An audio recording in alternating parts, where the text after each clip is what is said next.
बिल्लाहि मिनश शैतानिर रजीम बिस्मिल्लाहिर रहमानिर रहीम নাহমাদুহু ওয়া নুসাল্লি আলা রাসূলিহিল কারীম আম্মা বাদ। মহান আল্লাহ সুবহানাহু ওয়া তাআলার দরবারে লক্ষ কোটি শুকরিয়া যে আমরা রহমত বরকত মাগফিরাতের যে নিয়ামতে পরিপূর্ণ রমাদান সেই মাসটা আমরা অতিক্রম করতে পারলাম। আলহামদুলিল্লাহ, আমরা যে যা সাধ্যমতো করেছি আল্লাহ সুবহানাহু ওয়া তাআলা আমাদের সবাইকে মাফ করুন এবং রমজানের এই যে রহমত আর বরকত নিয়ে বাকি 11 মাস যেন আমরা পথ চলতে পারি সেই তৌফিক আল্লাহ সুবহানাহু ওয়া তাআলা আমাদের সবাইকে দান করুন। আমরা বলি আমিন। অত্যন্ত আনন্দের সাথে বলতেছি যে আমাদের একটা সূরা যখন হাতে নেই কম থেকে কম 6 মাসের মতো সময় লাগে। তো প্রায় 6 মাস অতিবাহিত করে আমরা সূরা আল আনআম শেষ করেছি। আল্লাহ তাআলা তৌফিক দিয়েছেন। আজকে আমরা শুরু করব সূরা আরাফ। তো এই সূরার প্রথম থেকে 9 নম্বর আয়াত পর্যন্ত তেলাওয়াত ও তরজমা করে শোনাবে আমাদের বোন তাবাসসুম। 1 থেকে 9।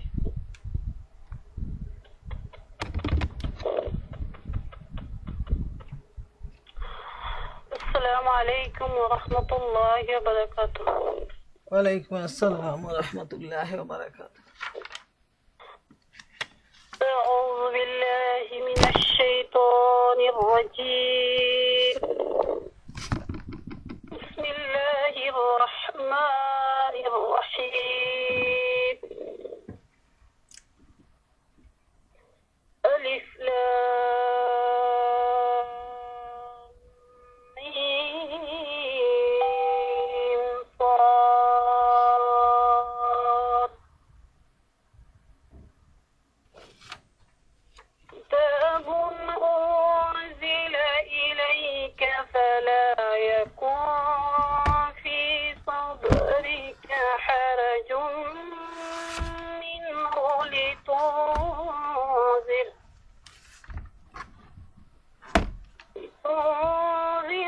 به وذكرى للمؤمنين.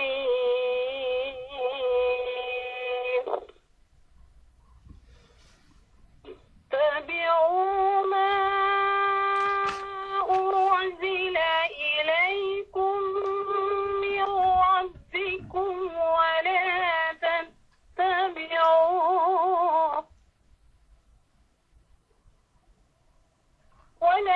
تتبعوا من دونه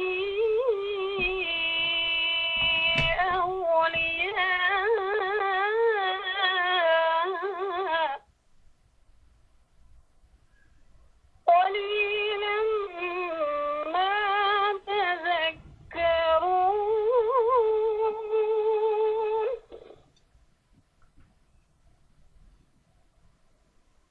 وكم من قرية أهلكناها فجاءها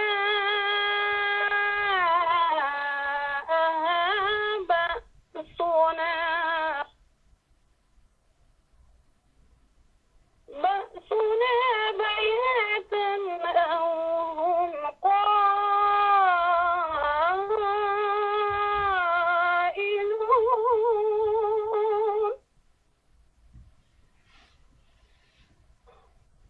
فما كان دعواهم إذ جاءهم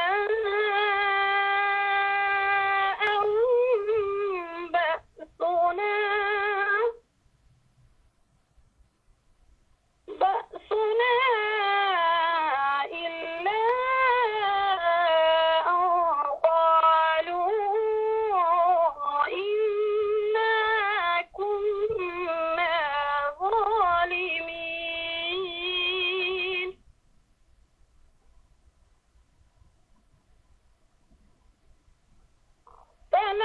فلنسألن الذين أرسل إليهم ولنسألن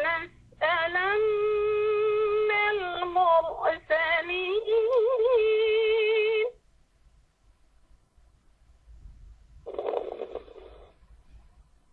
فلنقصن عليهم بعلم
শুরু করিতেছি সূরা আল আরাফ।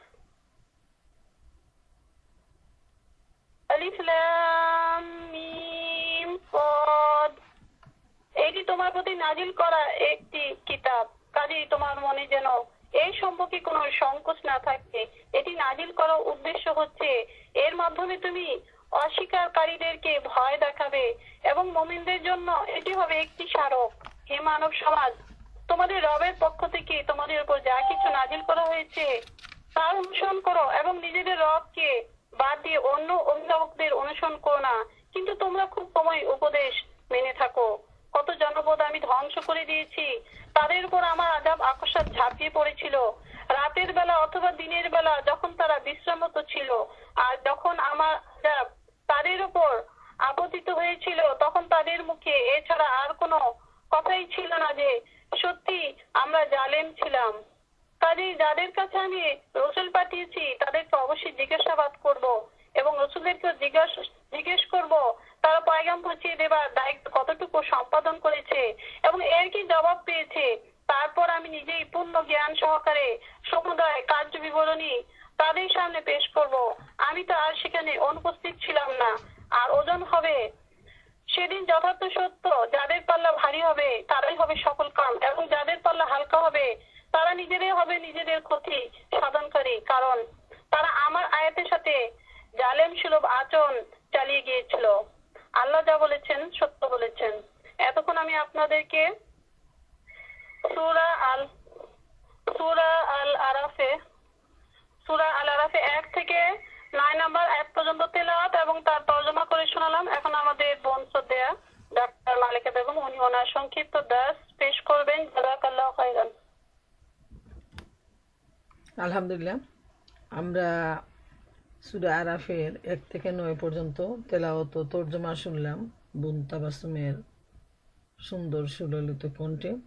এবারে আমি আপনাদের সামনে এই আয়াতগুলোর উপর দার্স পেশ করার চেষ্টা করব। আল্লাহ সুবহানাহু ওয়া তাআলা আমাকে যেটুকু তৌফিক দান করেন। ওমা তৌফিকি ইল্লা বিল্লাহ আলাইহি তাওয়াক্কালতু ওয়া ইলাইহি উনীব।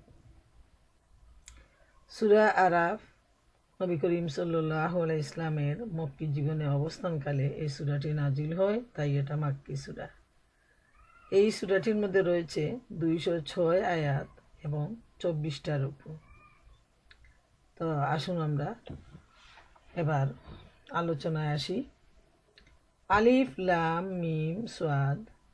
হে মুহাম্মদ সাল্লাল্লাহু আলাইহি সাল্লাম, তোমার নিকট এজন্য কুরআন অবতীর্ণ করা হয়েছে যাতে তুমি এর দ্বারা মানুষকে সতর্ক করতে পারো, আর এটা মুমিনদের জন্য উপদেশ। অতএব তোমার মনে যেন এটা সম্পর্কে কোনরূপ দ্বিধা সন্দেহ না থাকে।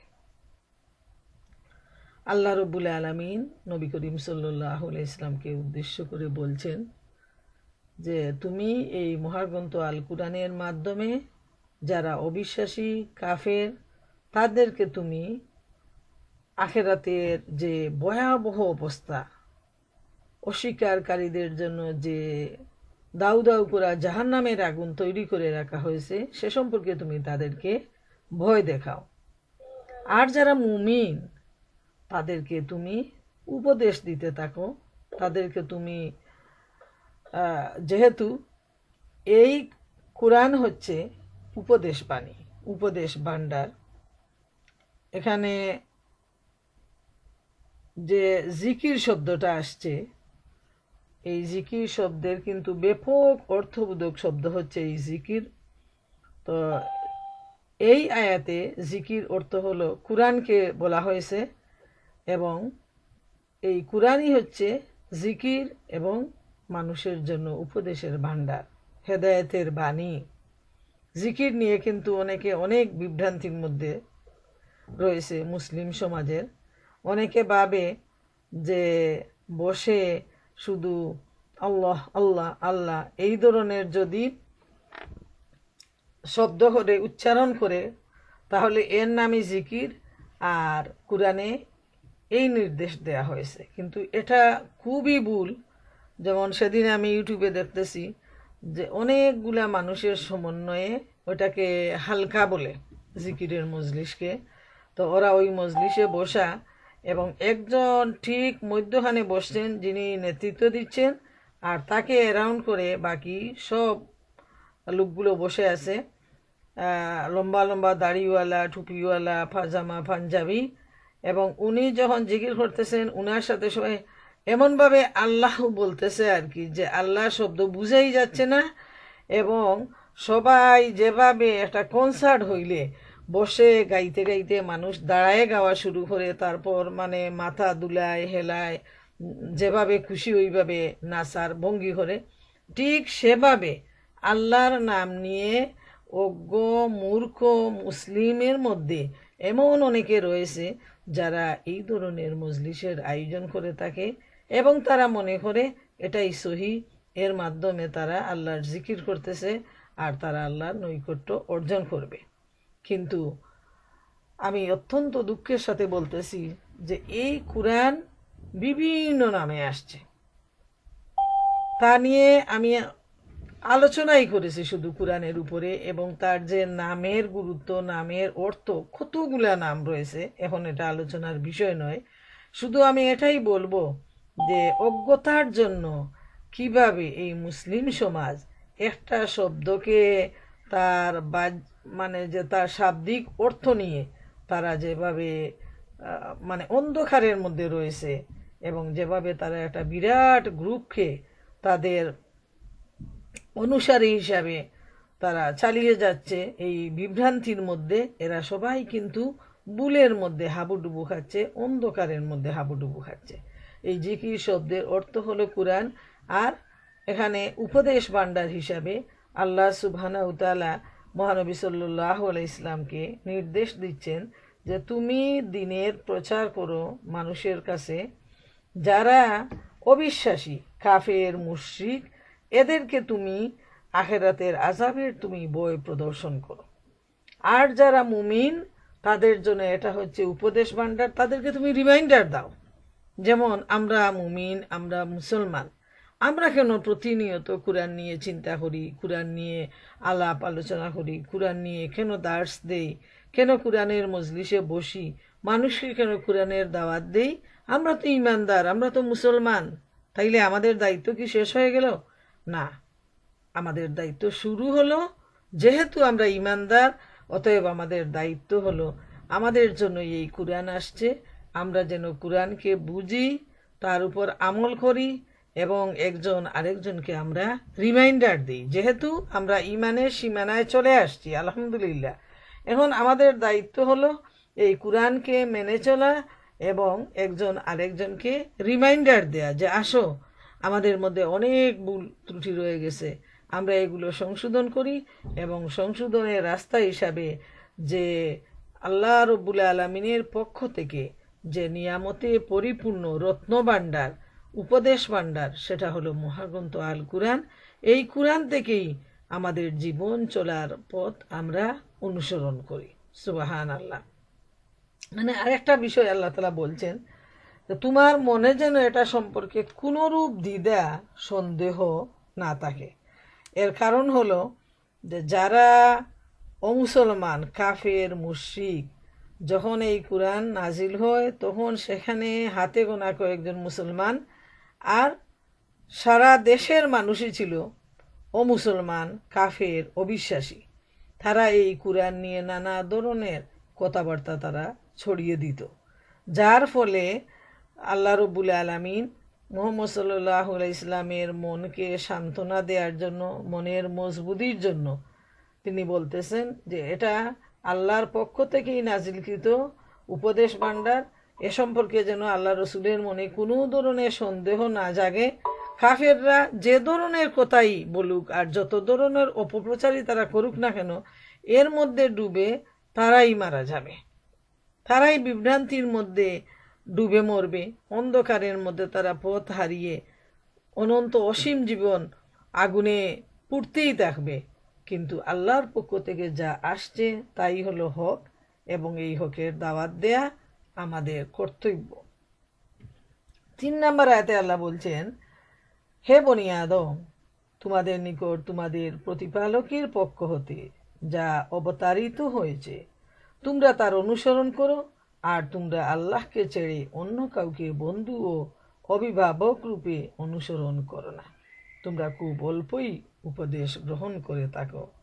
আল্লাহ তাআলা এখানে বলতেছেন যে সমস্ত বনি আদমকে উদ্দেশ্য করে বলতেছেন যে আল্লাহর পক্ষ থেকে যে কুরআন নাজিল হয়েছে এটাকে অনুসরণ করার জন্য আল্লাহ সুবহানাহু তাআলা নিজের পক্ষ থেকে সারা দুনিয়াবাসীকে তিনি এখানে আহ্বান জানাচ্ছেন। এখানে যে মুসলমান অমুসলমান বিশ্বাসী অবিশ্বাসী বলতে কেউ নেই, বরং আল্লাহ বলছেন হে বনি আদম, মানে বনি আদমকে উদ্দেশ্য করে বলছেন যে এই কুরআন তো শুধু মুসলমানের জন্য নয়, ইমানদারের জন্য নয়, বিশ্বাসীদের জন্য নয়, এই কুরআন হচ্ছে তামাম দুনিয়ার মানুষের জন্য। এবং কুরআনের মধ্যে আমরা দেখি কোথাও আল্লাহ তাআলা বলেন ইয়া আইয়ুহাল্লাযিনা আমানু, হে ইমানদার। তখন আমরা বুঝতে পারি যে বিশেষভাবে আমাদের জন্য একটা নির্দেশ আসছে, একটা আদেশ আসছে। কোথাও আল্লাহ তাআলা বলেন ইয়া আইয়ুহান নাবিয়্যু, হে নবী। তখন মনে হয় যে নবীকে উদ্দেশ্য করে আল্লাহ কোনো নির্দেশ দিচ্ছেন। আবার যখন ইয়া আইয়ুহান নাস বলেন তখন যে সমস্ত মানুষকে উদ্দেশ্য করে আল্লাহ সুবহানাহু ওয়া তাআলা বলতেছেন। আর এখানে উদ্দেশ্যটা হলো তাম দুনিয়ার মানুষকে আল্লাহ তাআলা বলছেন যে আল্লাহর পক্ষ থেকে যে মহাগ্রন্থ আল কুরআন নাজিল করা হয়েছে এই কুরআনকে অনুসরণ করার জন্য আল্লাহ তাআলা তাগিদ দিচ্ছেন। আর কোনো অবস্থায় যেন আল্লাহ তাআলাকে ছেড়ে অন্য কাউকে যেন বন্ধু হিসাবে গ্রহণ করা না হয়, অভিভাবক হিসাবে গ্রহণ করা না হয়, এই নির্দেশটা মহান আল্লাহ তাআলার পক্ষ থেকে এখানে আসছে। যেহেতু আমরা দেখি যারা অমুসলমান অবিশ্বাসী কাফির মুশরিক তারা তো এই বিভ্রান্তির মধ্যে রয়েছে। তারা আল্লাহকে বাদ দিয়ে তাদের হাতের তৈরি মূর্তি তৈরি করে তারা এর কাছে মাথা নত করে। আবার আরেক দল রয়েছে কিতাবদারী, তারা আল্লাহর সাথে আরো অনেককে তারা শরীক সাব্যস্ত করে নেয়। এইভাবে কাফের মুশরিক এরা এই ধরনের বিভ্রান্তির মধ্যে রয়েছে। মুসলমানদের মধ্যে বিরাট একটা গোষ্ঠী রয়েছে যারা পীর ফকির আউলিয়া দরবেশ কবর পূজা মাজার পূজা এই ধরনের যে শিরকের মধ্যে রয়েছে, প্রচণ্ড বিভ্রান্তির মধ্যে রয়েছে, এবং তারা কিন্তু বুঝতেও পারতেছে না যে এটা তাদের দ্বারা কত বড় শিরক, কত বড় বেদাত, এবং তারা মুসলমানে নামদারি হয়েও তারা কিন্তু আল্লাহ রব্বুল আলামিনকে তারা অভিভাবক না সাব্যস্ত করে, বরং আল্লাহর সাথে তারা অন্যদেরকেও তাদের গার্জিয়ান হিসাবে তারা মেনে নেয়। যখন তারা বিপদ মুসিবতে পড়ে তখন দেখা যায় তারা আল্লাহকে ভুলে যায় এবং সাথে সাথে তারা অন্যকে আল্লাহর মতো করে তার কাছে তারা সাহায্য প্রার্থনা করে। নাউজুবিল্লাহ। আল্লাহ তাআলা এই কাজটি না করার জন্য তিনি তাগিদ দিচ্ছেন যে কোনো অবস্থায় আল্লাহ ছাড়া অন্য কাউকে বন্ধু হিসাবে গ্রহণ করা যাবে না, জীবনের যে কোনো অবস্থায়। এই আয়াত প্রসঙ্গে ইমাম আবু জাফর তাবারি রহমতুল্লাহ আলাইহি বলেন যে নবী করিম সাল্লাল্লাহু আলাইহি ইসলামকে লক্ষ্য করে আল্লাহ তাআলা বলছেন, হে মুহাম্মদ, আপনি আপনার সম্প্রদায়ের ওইসব মুশরিককে বলুন যারা দেবদেবী ও মূর্তিদের পূজা করে তাদেরকে, হে জনগণ, তোমাদের প্রতিপালকের পক্ষ থেকে তোমাদের কাছে যেসব নিদর্শন ও হেদায়েতের বাণী এসেছে তোমরা এসবের অনুসরণ করো। তোমরা তোমাদের প্রতিপালকের হুকুম মেনে চলো, আল্লাহ ব্যতীত কারো আনুগত্য করো না, এবং তোমাদের বন্ধু বান্ধব শিরক করার ও দেবদেবীর পূজা করার জন্য তোমাদেরকে যে পরামর্শ দিচ্ছে তাদের পরামর্শ হুকুমের আনুগত্য করো না, কেননা তারা তোমাদেরকে পথভ্রষ্ট করে দেবে। আমরা দেখি আমাদের মুসলমানদের মধ্যেও যারা নিজেরা রাস্তা হারিয়ে ফেলেছে তারা কিন্তু ওটাকেই সঠিক রাস্তা মনে করে এবং বাকিদেরকেও এই বিভ্রান্ত করার জন্য ভুল রাস্তার দিকে আহ্বান করতে থাকে। নাউজুবিল্লাহ। চিন্তা করে দেখেন যে বাংলাদেশে পিস টিভি একমাত্র একটা টিভি যে টিভি যে ইসলামের যে দিনী দাওয়াতের যে দায়িত্ব সেটা এই টিভির মাধ্যমে পালন করা হচ্ছে। অথচ এত অন্যায়ভাবে সরকার ভারতের ষড়যন্ত্রে যে সব ধরনের অন্যায় অবিচার তাদের মাধ্যমেই ঘটে যাচ্ছে একের পর এক, এবং সবগুলা ষড়যন্ত্র একেবারে কোন দিকে ঘটল কি, ইউনিভার্সিটির ছেলেরা তারাই সেদিন যে গুলশানে যে ঘটনাটা ঘটালো, আর ওইটাকে পুঁজি করে ইন্ডিয়ার প্রয়োজনায় তারা পিস টিভিটা বন্ধ করে দিল। অথচ এই বাংলাদেশে কত ধরনের টিভি ইন্ডিয়ার মুভি চালু হচ্ছে যেটা মানুষের ইমান আকিদা থেকে মানুষকে দূরে সরায় নিচ্ছে। যে চ্যানেলগুলো, যে মুভি সিরিয়ালগুলো মানুষের নৈতিক চরিত্র সম্পূর্ণভাবে ধ্বংস করে দিচ্ছে, অথচ 16 কোটি মানুষ এর কোনো প্রতিবাদ করতেছে না। আর কিছু সংখ্যক সরকারের দূষর উলামা লীগ এবং যারা পীরতন্ত্র করে তারা সবাই মিলে এই পিস টিভি বন্ধের জন্য দাবি জানাচ্ছে, এবং বিশেষ করে ওই ভারতের প্ররোচনায় সরকার এত বড় একটা টিভি চ্যানেল যেটা ইসলামের দাওয়াত দেয়ার, হকের দাওয়াত দেয়ার, তা'মুরুনা বিল মারুফ ওয়া তানহাউনা আনিল মুনকারের দায়িত্ব আঞ্জাম দিয়ে যাচ্ছে, সেটাকেই বন্ধ করে দিচ্ছে। এই দেশে গজব নামবে না তো কি হবে বলেন বোনেরা। এরপর আমরা দেখি 4 নম্বর আয়াতে আল্লাহ সুবহানাহু ওয়া তাআলা ইরশাদ করেন, কত জনপদকে আমি ধ্বংস করেছি, আমার শাস্তি তাদের উপর আপতিত হয়েছিল রাত্রিবেলায় অথবা দ্বিপ্রহরে যখন তারা বিশ্রামরত অবস্থায় ছিল। আল্লাহ রাব্বুল আলামিন সেই ইতিহাসটা আমাদেরকে জানিয়ে দিচ্ছেন যে আল্লাহ রাব্বুল আলামিন যখন মানুষ জুলুমের মধ্যে ডুবে থাকে, তখন যেভাবে দেখেন বর্তমান বাংলাদেশের যে অবস্থা, 90% মুসলমান, সেখানে ইসলামের কোনো কিছু নেই। মসজিদ মাদ্রাসাকে বন্ধ করে দেওয়ার জন্য বিরাট একটা দল উঠে পড়ে লেগেছে। এমনকি কালকে আমি শুনলাম শাহরিয়ার কবির, সে একটা টিভি শোতে বলতেছে, সে তো বাংলাদেশের মানে লেফটিস্টের গণ্যমান্য একজন মানুষ, বলে যে ইসলামের কত পর্দা নেই, কত পর্দার কথা বলা হয়নি, বরং আমাদের দেশের পাকিস্তান ভারতের মুসলমানরা আরব থেকে ওইটা তাদের একটা ট্রেডিশন, তাদের দেশে গরম বেশি, লু হাওয়া বয়, এই জন্য তাদের পুরুষ মহিলারা সবাই মাথা ডেকে থাকে, এবং সেটাই আমাদের দেশে সেই প্রচলন হিসাবে আসছে। নাউজুবিল্লাহ, এরা আবার নাম তার শাহরিয়ার কবির। চিন্তা করে দেখেন, এত সুন্দর নাম তার বাবার আছে, আর তার চরিত্রটা কি ধরনের, একটু চিন্তা করলেই আমরা সেটাকে পেয়ে যাব যে কি ধরনের অবস্থা। তো এই আয়াতটা আমাদেরকে স্মরণ করিয়ে দিচ্ছে যে আল্লাহ সুবহানাহু ওয়া তাআলার জন্য ধ্বংস সাধন করা কোনো ব্যাপারই না। যখন ইচ্ছা তখনই তিনি বলবেন কোন, সাথে সাথে ফায়াকুন, হো বলার সাথেই হয়ে যাবে। এজন্য যে বড় বড় ধরনের অস্ত্র শস্ত্র মানুষ প্রয়োজন, তা আল্লাহর জন্য কোনো প্রয়োজন নেই। তাই পৃথিবীতে গজব আসতে গেলে মানুষ যখন নৈতিক চরিত্র হারায় ফেলে, অন্যায় অবিচার কি সে বুঝতে পারে না, এবং একটার পর একটা অন্যায়ের মধ্যে সে ডুবে থাকে আল্লাহর পক্ষ থেকে, তখনই কিন্তু মানুষের উপর বিভিন্ন ধরনের গজব নেমে আসে। এবং এই গজব যে শুধু ভূকম্পন আর বন্যা এই ধরনের কিছু তা নয়, বরং মানুষের মধ্যে মানুষের যে ফিতনা ফাসাদ, এটা হলো সবচেয়ে বড় গজব। চিন্তা করে দেখেন, আজকে দুনিয়ার কোথাও শান্তি নেই।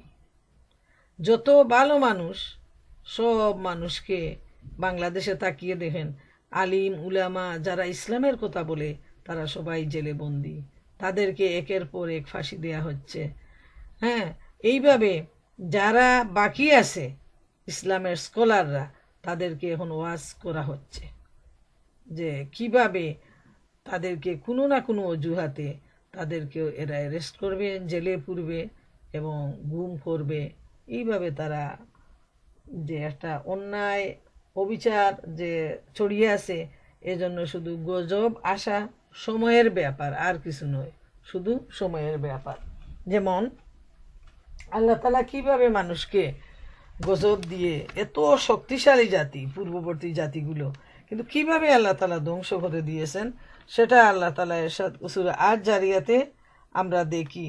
আল্লাহ রাব্বুল আলামিন ইরশাদ করেন, বিসমিল্লাহির রহমানির রহিম, ওফি আদিন ইজ আরসালনা আলাইহিমুর রিআল আকিম মা তাজারু মিন শাইইন আতাত আলাইহি ইল্লা জাআলাতহু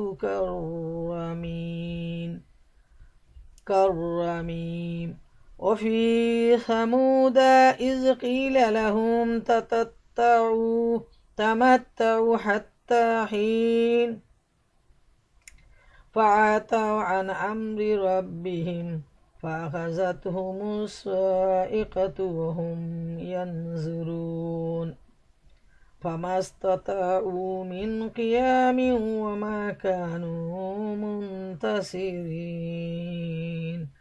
এর স্বাদ হচ্ছে আল্লাহ তাআলা বলছেন, আজ জাতির ঘটনার মাঝেও শিক্ষণীয় উপদেশ রয়েছে। যখন আমি তাদের উপর এক সর্ববিধ্বংসী ঝড় বাতাস পাঠিয়েছিলাম, এই বিধ্বংসী বাতাস যা কিছুর উপর দিয়ে ধেয়ে এসেছে তাকেই পচা হাড়ের মতো চূর্ণ বিচূর্ণ করে দিয়ে গেছে। নিদর্শন রয়েছে সামুদ জাতির কাহিনীর মাঝেও, যখন তাদের বলা হয়েছিল একটি নির্দিষ্ট সময় পর্যন্ত তোমরা নেয়ামত ভোগ করতে থাকো, কিন্তু তারা তাদের মালিকের কথার নাফরমানি করল। অতঃপর এক প্রচণ্ড বজ্রাঘাত তাদের উপর এসে পড়ল এবং তারা চেয়েই থাকল। আযাবের সামনে তারা একটুখানি দাঁড়াবার শক্তিও পেল না এবং এই আযাব থেকে নিজেদের তারা বাঁচাতেও পারল না। কি কঠিন অবস্থা প্রিয় মা বোনেরা আমার, চিন্তা করে দেখেন যে আল্লাহ সুবহানাহু তাআলা, এই যে আমরা জানতাম না, যদি আল্লাহ রাব্বুল আলামিন নবীর মাধ্যমে আমাদেরকে জানিয়ে না দিতেন যে কি কঠিন অবস্থা, যখনই মানুষ নাফরমানি করে আল্লাহর পক্ষ থেকে তখন তার উপর নেমে আসে গজব। আর এখন আমরা দেখি যে সারা বিশ্বজুড়ে যে অবস্থা, বিশেষ করে আমাদের দেশের জন্য যে অবস্থা, খুবই কষ্ট হয় যে কিভাবে মানুষ এত অধঃপতনের দিকে চলে যাচ্ছে। ইসলামের নাম গন্ধও তারা রাখতে চাইতেছে না। এবং এরা কারা? এরা মুসলমানের বংশধর, এরা নামে মুসলমান। 5 নম্বর আয়াতে আল্লাহ তাআলা বলেন, যখন আমার শাস্তি তাদের উপর আপতিত হয়েছিল তখন তাদের কথা শুধু এটাই ছিল যে নিশ্চয়ই আমরা জালিম ছিলাম। দেখেন, আল্লাহ জানিয়ে দিচ্ছেন যে এই নাফরমানরা যখন তাদের উপর আল্লাহর শাস্তি আসলো, গজব আসলো, তখন তাদের মুখের বাক্য ছিল, তারা নিজের মুখে সাক্ষ্য দিচ্ছে যে আমরা জালিম ছিলাম, আমরা জালিম ছিলাম, আমরা আল্লাহর অবাধ্য ছিলাম। নিজের মুখে সাক্ষী দিয়ে তারা অপরাধের স্বীকৃতি দিয়ে তারা দুনিয়া থেকে বিদায় নিয়েছে। সুবহানাল্লাহ, চিন্তা করে দেখেন আল্লাহ রাব্বুল আলামিনের মার কত যে কঠিন। আবু জাফর তাবারি রহমতুল্লাহ আলাইহি বলেন যে এ আয়াতে আল্লাহ তাআলা ঘোষণা করেন, রাতের বেলায় কিংবা দিনের বিশ্রামের সময় যেসব জনপদের উপর আমার আযাব গজব এসেছিল, আমি তাদেরকে এরূপ ধ্বংস করেছিলাম, তখন তারা নিজেরাই স্বীকার করেছিল যে তারা ছিল পাপাচারী এবং তারা ছিল জালেম। হযরত আব্দুল্লাহ ইবনে মাসউদ হতে বর্ণিত, তিনি বলেন, রাসূলুল্লাহ সাল্লাল্লাহু আলাইহি ওয়াসাল্লাম ইরশাদ করেছেন, যে সম্প্রদায় ধ্বংস হয়ে যায় তার সদস্যরা নিজেদের ত্রুটি স্বীকার করে থাকে। আল্লাহ রাব্বুল আলামিনের কাছে এখন যে শাস্তি থেকে নাজাত পাওয়া কত বড় কঠিন, যে ওরা মৃত্যুর সময় নিজেদের পাপের কথা নিজেরা স্বীকৃতি দিয়ে তারা এই দুনিয়া থেকে বিদায় হয়ে গেল।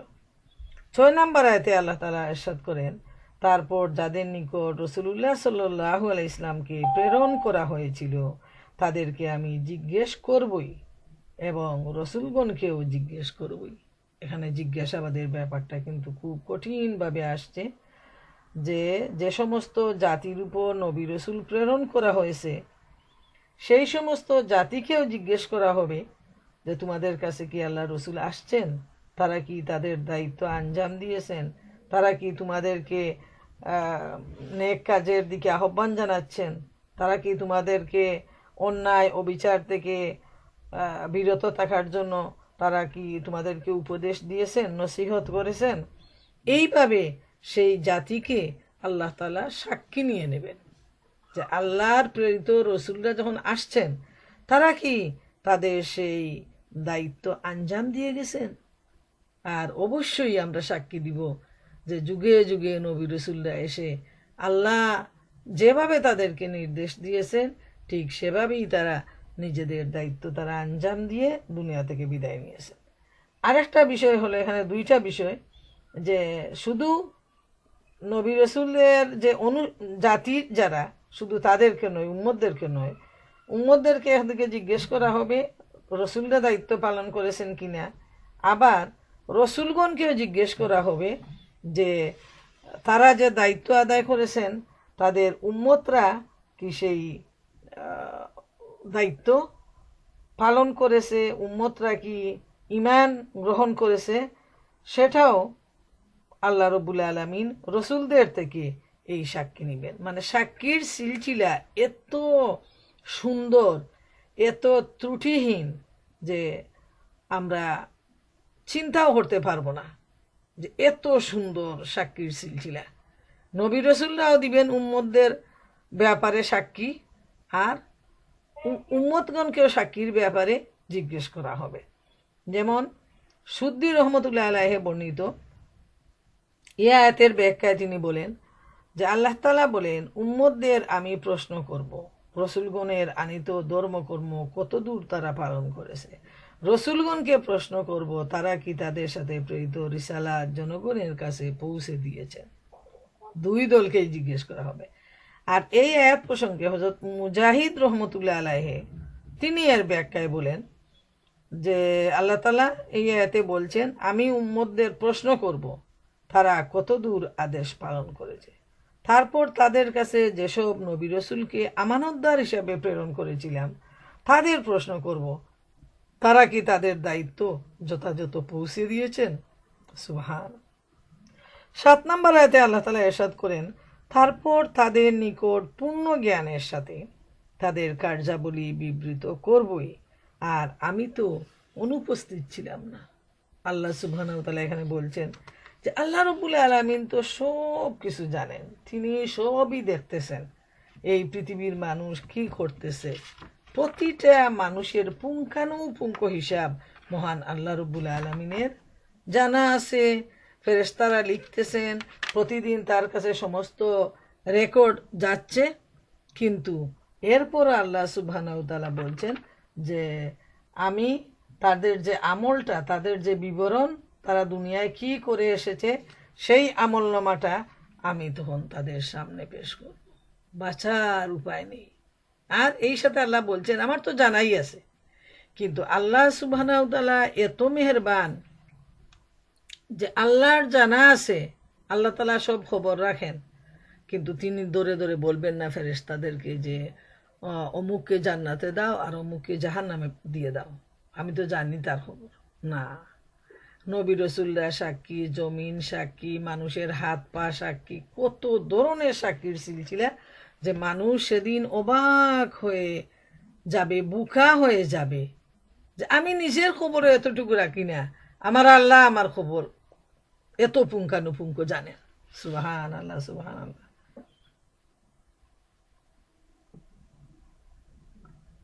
আচ্ছা, এরপরে আমরা দেখি যে আল্লাহ তাআলা যে বলতেছেন যে আল্লাহ তাআলা কাছে সব খবরই জানা আছে, আল্লাহ রাব্বুল আলামিন সব কিছুই জানেন, কোনো কিছুই আল্লাহর কাছে গোপন নয়, এবং সেদিন তিনি সব কিছু মানুষের সামনে প্রকাশ করে দিবেন। এবং যখন প্রকাশ পেয়েই যাবে তখন কিন্তু মানুষ একবারে মাথা নত করে ফেলবে, হায় আমি একই করলাম, আমি একই করলাম। কিন্তু তখন এই কথা বলায় তার আর কোনো কাজ হবে না, যেহেতু তখন তো যা হওয়ার হয়েই গেছে, যে যা আমল করার করেই গেছে। এবং এই সময়টা হলো রিজাল্টের সময়, পাওয়ার সময়। 8 নম্বর আয়াতে আল্লাহ তাআলা ইরশাদ করেন, সেদিন ওজন ঠিক করা হবে, যাদের পাল্লা ভারী হবে তারাই হবে সফলকাম। সুবহানাল্লাহ। সেই যে কিয়ামতের দিন, বিচারের দিন, আল্লাহ সুবহানাহু ওয়া তাআলা থাকবেন জাজ। এবং সূরা 3-এর শেষ আয়াতে আল্লাহ তাআলা বলছেন, আলাইসাল্লাহু বিআহকামিল হাকিমিন, আমি কি বিচারকের মধ্যে শ্রেষ্ঠ বিচারক নই? বান্দাদের উদ্দেশ্যে বলছেন। আমরা এর জবাবে বলি, হ্যাঁ অবশ্যই আমার আল্লাহ তাআলা, আপনিই হচ্ছেন শ্রেষ্ঠ বিচারক। সুবহানাল্লাহ। এই যে পুঙ্খানুপুঙ্খরূপে সাক্ষীর সিলসিলা শেষ হবে, তারপর আসবে ওজনের পাল্লা, মিজান। এই মিজানে প্রত্যেকের আমল ওজন করা হবে এবং যার নেকির পাল্লা ভারী হবে সে হবে সফলকাম। হুযায়ফা রাদিয়াল্লাহু তাআলা আনহু হতে বর্ণিত, পরিমাপের মালিক কিয়ামতের দিবস জিবরাইল আলাইহিস সালামকে বলবেন, অর্থাৎ আল্লাহ তাআলা জিবরাইল আলাইহিস সালামকে বলবেন, হে জিবরাইল, তাদের ওজন করো। জিবরাইল তখন বিভিন্ন লোকের কাছে যাবেন এবং বলবেন, এখানে তো ঘাটতি পূরণের জন্য কোনো সোনা রূপা নেই। আল্লাহ বলবেন, যদি অত্যাচারীর কোনো পুণ্য থাকে তাহলে তার পুণ্য থেকে ঘাটতি পূরণের জন্য কিছু অংশ নেওয়া হবে এবং মজলুমকে প্রদান করা হবে। আর যদি তার কোনো পুণ্য না পাওয়া যায় তাহলে প্রতিপক্ষের পাপের বোঝা তার উপর চাপিয়ে দেওয়া হবে। বোনেরা আমার, কি নিদারুণ, কি কঠিন অবস্থা, যে সেদিন আমরা তো কিছুই নিয়ে যাব না, শুধু আমল আর আমল। অথচ সেই সময় কেউ বেইনসাফি করেছে, অন্যের সম্পদ নষ্ট করেছে, আত্মসাৎ করেছে, মানুষকে গালি দিয়েছে, এই যে চুরি, ডাকাতি, হিংসা, বেবিচার, দর্শন, খুন খারাপি, এত অন্যায়ের সয়লা বয়ে যাচ্ছে সারা দুনিয়া জুড়ে। মানুষ তো ভুলে যাচ্ছে এই বিচারের সময় তার কাছে তো কোনো কিছু নেই। দুনিয়ার জীবনে যদি একটা বিচার হয় তাহলে মানুষ টাকা পয়সা দিয়ে রেহাই পেয়ে যায়, উকিলকে টাকা দে, তারপর প্রতিপক্ষকে টাকা দে, দিয়ে সে জেল থেকে বের হয়ে যায়, শাস্তি থেকে সে বেঁচে যায়। কিন্তু আখেরাতে, আদালতে, সেখানে তো মানুষ খালি হাতে, শুধু তার পাপ আর পুণ্য নিয়ে সে সেদিন সেখানে উপস্থিত হবে। অতএব তার কাছে তো দেয়ার মতো কিছু নেই, সব ফয়সালা হবে পাপ আর পুণ্য দিয়ে। এখন যদি সে অন্যের দেনা থাকে তার কাছে, তখন তার কি করতে হবে? তার নেক আমল দিয়ে সেই পরিশোধ করে নেবে। আবার যদি তার নেক আমল শেষ হয়ে যায় তখন সেই মানুষটার পাপ তার গাড়ে আসবে। সুবহানাল্লাহ। এত কঠিন, এত কঠিন অবস্থা সেদিন আমাদের সামনে দাঁড়াবে, যে এই চিত্রটা যদি মানুষ মনে প্রাণে গ্রহণ করত, বিশ্বাস করত এবং বাস্তবায়ন করত, তাহলে আজকে মানুষ, এই যে রমজান মাস গেল, হায় হায়, শুধু শুনলাম আমরা সারাটা জীবন যে দোকানে দোকানে রাত দিন ঘুরে ঘুরে ঘুরে ঘুরে মানুষ একটা ঈদের জামা কাপড় কিনে, সারা মাস চলে যায় তার ঈদের কাপড়ের জন্য। নাউজুবিল্লাহ। রমজান আসছে রহমত, বরকত, নিয়ামত লাভের জন্য, আর এই মুসলিম সমাজ ঈদের নাম করে তারা হাট বাজারে আর রেস্টুরেন্টে তাদের সময়টা শেষ করে নেয়। আল্লাহ তাআলা মাফ করুন। এখন চিন্তা করে দেখেন যে যখন এই অবস্থাটা শুরু হবে, মিজান, যাদের পাল্লাটা ভারী হবে তাদের যে কত খুশ নসিব, তাদের মালিকের পক্ষ থেকে তাদেরকে কতটুকু পুরস্কৃত করা হবে যারা নেক বান্দা, সে সম্পর্কে আমি সূরা আল বাইয়েনার 8 নম্বর আয়াত আপনাদের সামনে তুলে ধরার চেষ্টা করছি। আল্লাহ সুবহানাহু ওয়া তাআলা ইরশাদ করেন, জাযাউহুম ইনদা রাব্বিহিম জান্নাতু আদনিন তাজরি তাজরি মিন তাহতিহাল আনহারু খালিদিনা ফিহা আবাদা রাদিয়াল্লাহু আনহুম ওয়া রাদু আনহু যালিকা লিমান খাশিয়া রাব্বাহ। তাদের জন্য তাদের মালিকের কাছে পুরস্কার রয়েছে এমন এক জান্নাত যার তলদেশে প্রবাহিত থাকবে ঝর্ণা দ্বারা। এরা সেখানে অনন্তকাল ধরে অবস্থান করবে। আল্লাহ তাআলা তাদের উপর সন্তুষ্ট হবেন, তারাও তার উপর সন্তুষ্ট হবে। এটা এজন্য যে সে তার মালিককে যথাযথভাবে ভয় করেছে। সুবহান আল্লাহ। যারা আল্লাহ তাআলাকে ভয় করেছে, আল্লাহর হুকুম মেনে চলেছে, কোরআনের অনুসারী হয়েছে, তাদের জন্য আল্লাহর পক্ষ থেকে এই যে সুসংবাদ। সুবহান আল্লাহ। আর 9 নম্বর আয়াতে আল্লাহ তাআলা ইরশাদ করেন, আর যাদের পাল্লা হালকা হবে তারাই নিজেদের ক্ষতি করেছে, কেননা তারা আমার নিদর্শনকে প্রত্যাখ্যান করত। প্রিয় বোনেরা আমার, ক্ষতি আল্লাহর নয়। কেউ যদি ঈমান না আনে, আল্লাহর ক্ষতি নয়, নবীর ক্ষতি নয়, কোনো মানুষের ক্ষতি নয়। কেউ যদি পাপের মধ্যে লিপ্ত হয়ে যায়, হয়তো সমাজের জন্য সে একটা থ্রেট, সমাজের মানুষের ক্ষতি হবে অবশ্যই, কিন্তু সমাজের মানুষ যেটুকু ক্ষতিগ্রস্ত হবে তার চাইতে বেশি ক্ষতি হবে যে এই পাপের মধ্যে লিপ্ত রইল। যেহেতু তার তো দুনিয়াও গেল, তার আখিরাতটাও তার বরবাদ হয়ে গেল। অতএব ক্ষতিটা তো নিজের, আর কারো কোনো ক্ষতি নয়। কিন্তু মানুষ আপাত দৃষ্টিতে মনে করে আমি অন্যের সম্পদ নিয়ে আসলাম, আরেকজনকে সে খুন করে ফেললো, মনে করতেছে খুব বাহ বাহ আমি কুড়াইলাম, বম্পিং করতেছে, এত নিষ্পাপ মানুষগুলাকে শেষ করে দিল।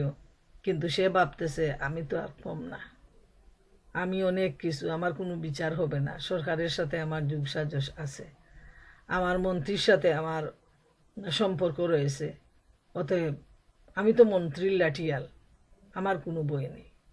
কিন্তু প্রিয় বোনেরা আমার, চিন্তা করে দেখুন, দুনিয়ার জীবন 50 আর 60 বছর, এরপর তো বেঁচে থাকলেও কোনো লাভ নেই, শরীরে কোনো শক্তি থাকে না।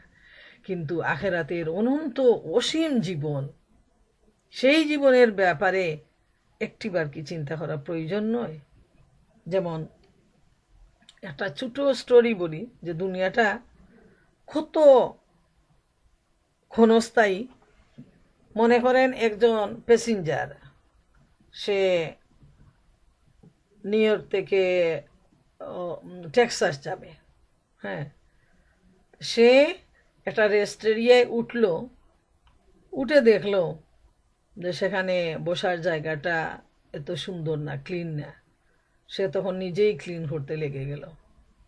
তারপর সে দেখলো যে এখানকার যে ব্যবস্থাপনাটা এত এত ভালো না।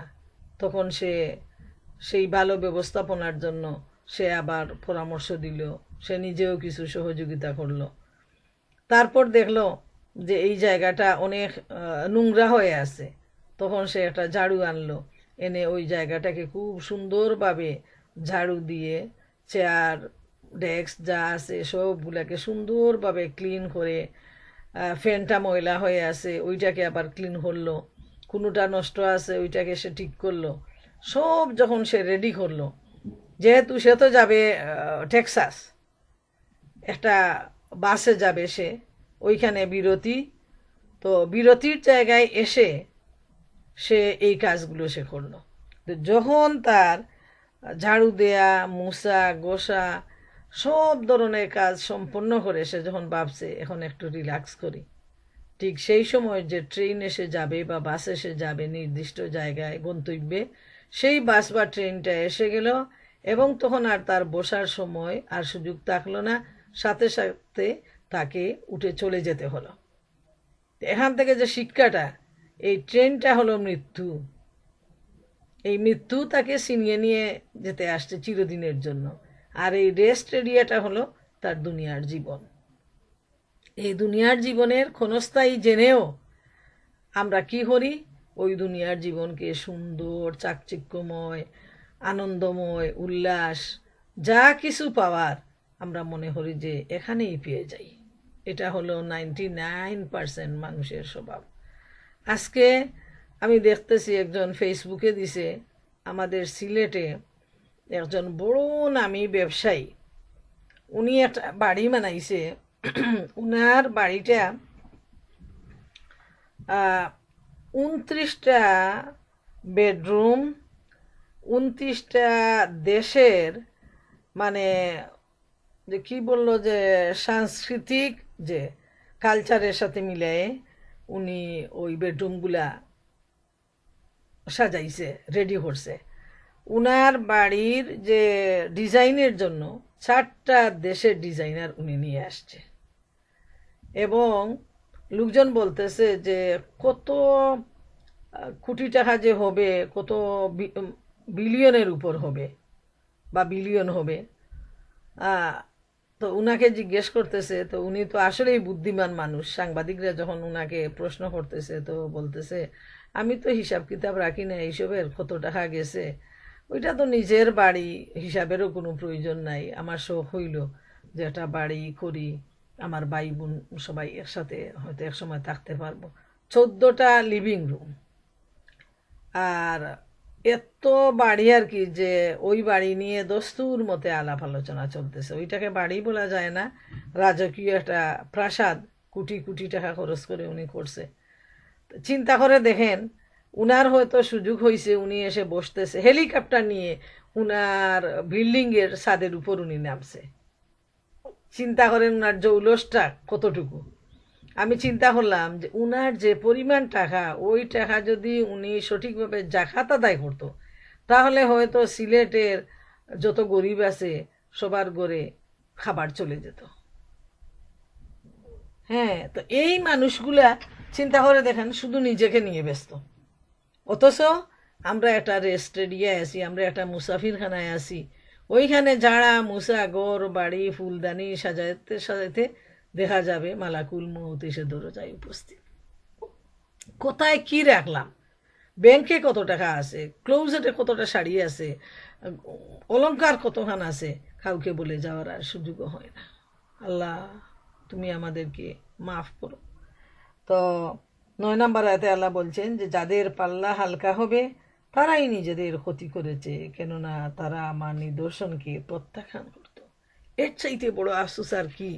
আল্লাহ তাআলা বারবার ডেকে বলছেন, বান্দারে তোমরা ঈমান আনো, তোমরা আমল করো, তোমাদের জন্য আমি এই কুরআন পাঠিয়েছি, এর উপর একে তোমরা অনুসরণ করো।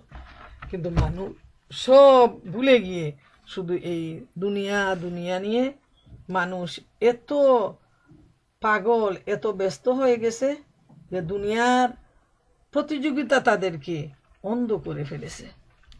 আর সে যখন ওজনের পাল্লায় যাবে, আর কি দুনিয়ায় ফিরত আসা যাবে নাকি, যে আমি একটিবার দুনিয়ায় যাই আর আমার ভালো কাজের মাধ্যমে আমার ওজনটাকে আমি বাড়াইয়া নিয়ে আসি। হায় রে, এই সুযোগ তো আর কাউকে দেয়া হবে না। তো এই সুযোগটা আসার আগে, এই সময়টা আসার আগে যদি আমরা আমাদেরকে কাজে না লাগাই, তাইলে তো আমরা ভীষণ বিপদে পড়ে যাব। যেমন সূরা কারিয়ায় আল্লাহ তাআলা বলছেন, ওয়া আম্মা মান খাফাত মাওয়াজিনুহু ফাউম্মুহু হাওিয়াহ ওয়া মা আদরাকা মা হিয়া নারুন হামিয়াহ। আর যার ওজনের পাল্লা হালকা হবে, হাবিয়া দুজক হবে তার আশ্রয় দেয়নি মা। তুমি কি জানো সে ভয়াল আযাবের গর্তটি কি? তা হচ্ছে প্রজ্বলিত আগুনের এক বিশাল কুণ্ডলী। আল্লাহ, তুমি আমাদেরকে মাফ করে দাও ইয়া রব্বুল আলামিন, তুমি আমাদেরকে মাফ করে দাও আল্লাহ। যে মায়ের আশ্রয়ে কতগুলা সন্তান থাকে, মাকে ঘিরে, আর আল্লাহ তাআলা বলছেন যারা অস্বীকারী, যারা পাপী, হাসরের ময়দানে মিজানে যাদের ওজন, নেক আমলের ওজন হালকা হবে, তাদের আশ্রয় হবে, তাদের মা হবে হাবিয়া দুজক। এবং এই দুজকের আরেকটা বর্ণনা হলো, এটা এত বিরাট একটা গভীর গর্ত হবে, এবং সেই গর্তের মধ্যে থাকবে আগুনের কুণ্ডলী এবং সেখানে তাকে ফেলে দেয়া হবে এবং চিরদিন সেটাই হবে তার গোরবাড়ি, সেটাই হবে তার ঠিকানা, সেটাই হবে তার বিছানা সেখানে। এবং আল্লাহ তাআলা বলছেন কুরআনের অন্য আয়াতে যে যারা জাহান্নামী তাদের বিছানা হবে, নিচের বিছানাও হবে আগুনের, আর উপরে যে এত আরাম আয়েশ করে আমরা ঠান্ডার মধ্যে বা এই গরমের মধ্যেও এসি দিয়ে আমরা সব সময় আমাদের অভ্যাস উপরে একটা পাতলা কিছু আমরা গায়ে দেই, হ্যাঁ, আরো বেশি আরামের জন্য। একদিকে এসি ঠান্ডা, অন্যদিকে আবার আমরা খাতা মুড়ি দিয়ে আমরা আরাম সাথ আমরা ঘুমাই। তো যারা জাহান্নামী তাদের সেই উপরের খাবারটাও হবে আগুনের আর নিচের চাদরটাও হবে তার আগুনের। মানে আগুন ছাড়া আল্লাহ সুবহানাহু তাআলা তার জন্য আর কোনো কোনো উপহার সেদিন তাকে দিবেন না। যেমন সূরা হুমাজায় আল্লাহ তাআলা বলছেন নারুল্লাহিল মুকাদাতুল্লাতি তাত্তালিউ আলাল আফইদা ইন্নাহা আলাইহিম মুসাদা ফি আমাদিম মুমাদ্দাদা। আল্লাহ তাআলার প্রজ্বলিত এক আগুন যা এত মারাত্মক মানুষের হৃদয় পর্যন্ত পৌঁছে যাবে, গর্ত বন্ধ করে তাদের উপর ঢাকনা দিয়ে রাখা হবে, উঁচু উঁচু পিলারের মধ্যে তা গেড়ে রাখা হবে। ইয়া রব্বুল আলামিন, তুমি আমাদেরকে মাফ করো। আমরা যে আযাবের কথাটা শুনলাম, আয় আল্লাহ, সেই আযাব তো কাফেরের জন্য, সেই আযাব তো মুমিনের জন্য নয়। আর মুমিনের যে কোয়ালিটি, রব্বুল আলামিন তুমি আমাদেরকে সেই কোয়ালিটি দিও। সূরা আরাফের 1 থেকে 9 পর্যন্ত আমরা যে আলোচনা করলাম তা থেকে আমাদের কাছে এটাই শিক্ষা যে আমরা একজন আরেকজনকে ভালো পথের দিকে আমরা আহ্বান করব, স্মরণ করায় দিব যে এটাই সঠিক পথ, দিনের পথ, ইসলামের পথ, সিরাতুল মুস্তাকিমের পথ। আর গজব থেকে বাঁচার জন্য আমাদেরকে নেক আমলের মধ্যে থাকতে হবে এবং মানুষকে দিনের দাওয়াত দিতে হবে। আর মনে রাখা প্রয়োজন, আমরা যত গোপনেই যা করি না কেন, আল্লাহ সুবহানাহু তাআলা আমাদের সমস্ত খবর রাখেন এবং সাক্ষীর সিলসিলা এত নিখুঁত, এত সুন্দর হবে যে মানুষ সেদিন ভয় পেয়ে যাবে, অবাক হয়ে যাবে। এত সাক্ষী, এত ধরনের সাক্ষী থাকবে সেদিন।